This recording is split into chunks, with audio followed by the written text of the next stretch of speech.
Good morning guys, Cindy here. Today I'm up early to make brunch for my family.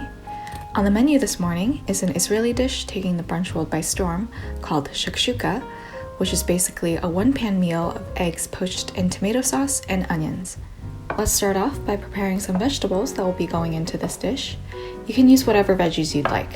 Today I chose to use mushrooms, which is one of my faves and also works really well in a lot of other hearty breakfast items. Let's also dice up half an onion, which is an essential and traditional ingredient in this dish.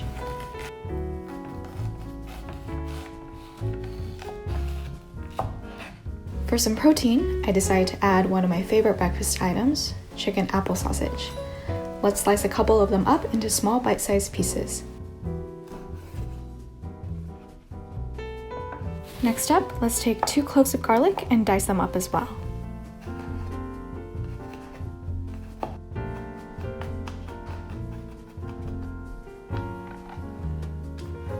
Let's take a few sprigs of parsley and chop them up finely. Set them aside as garnish for the very end. One of the most important ingredients in shakshuka is cumin. I couldn't find any ground cumin powder lying around, but I did find cumin in its original seed form. But no worries, let's crush some of them up in an herb grinder. This might seem a bit tedious, but you'll get a lot of flavor in your shakshuka from grinding these seeds. Plus, this can totally replace your morning arm workout. You'll know when you're done when the cumin becomes a dark yellow color and is finely ground into a coarse powder. Alright, let's move over to the stove now. First off, let's heat up some olive oil in a medium frying pan.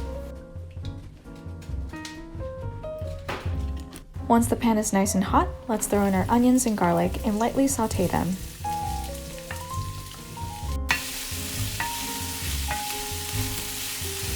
Let's toss in our mushrooms and our chicken apple sausage and saute them on medium-high heat.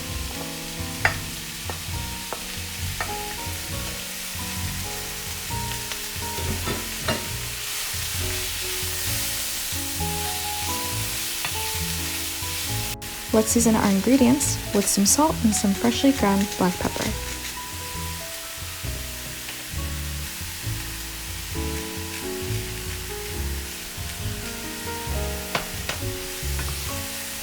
I'm going to start adding some of our other spices now. Let's toss in 1 teaspoon of the cumin that we just ground up. Let's also add some paprika. I was definitely too lazy to measure here, but feel free to adjust the portion depending on your spice tolerance.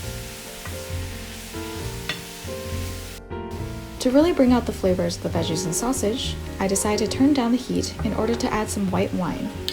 No worries if you don't have it on hand, but if you happen to have a half-open bottle of wine lying around, this will put it to great use. When our wine has cooked through, let's add about 1.5 cups of diced tomatoes to our pan. Fold it in with the rest of the ingredients and let the sauce simmer on medium heat.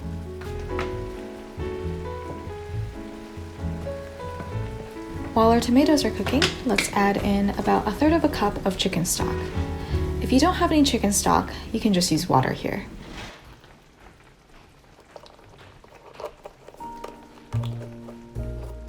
I'm going to give our sauce a taste to see if we need any extra salt or pepper. This is going to be our last chance to season all of our ingredients before we crack in our eggs. Because when we do, there's no going back. Our Instagram photo will not allow it.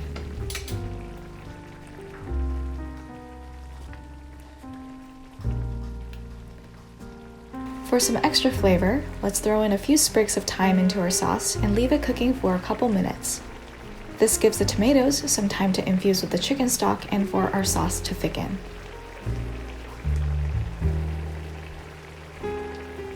In the meantime, let's slice up some bread that we can use to soak up all the sauce and runny eggs. I decided to use a rustic Italian bread, but feel free to use a baguette, sourdough, or even pita bread.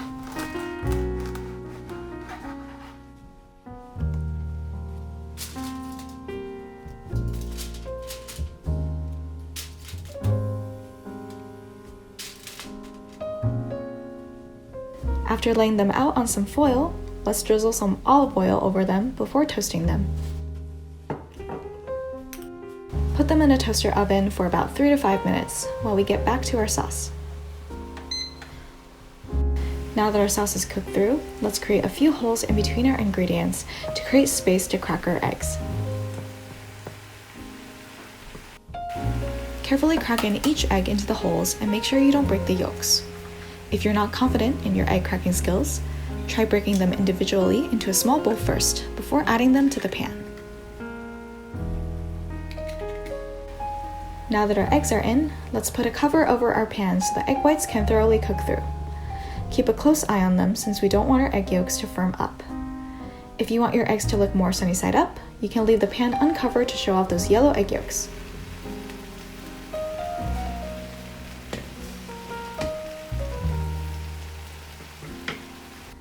Let's add some finishing touches by sprinkling on some cheese. Traditionally, feta cheese is used, but since my mom's not a big fan of feta, I chose to substitute it with some Parmesan. Last but not least, let's garnish our shakshuka with the parsley that we chopped up earlier. And voila, there you have it.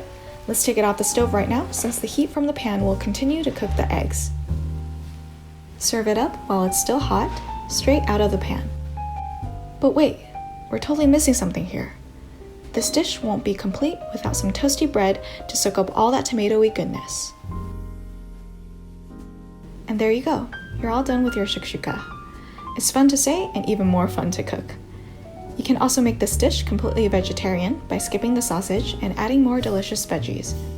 It's a great dish for the winter months and works perfectly for a fancy but effortless breakfast or dinner. If you ever get a chance to make this, please post a photo of it and tag me on Instagram. I'd love to see your version of it. Anyways, if you like this video, please give it a thumbs up and subscribe to my channel. Stay warm this winter, and I'll see you guys in the next one.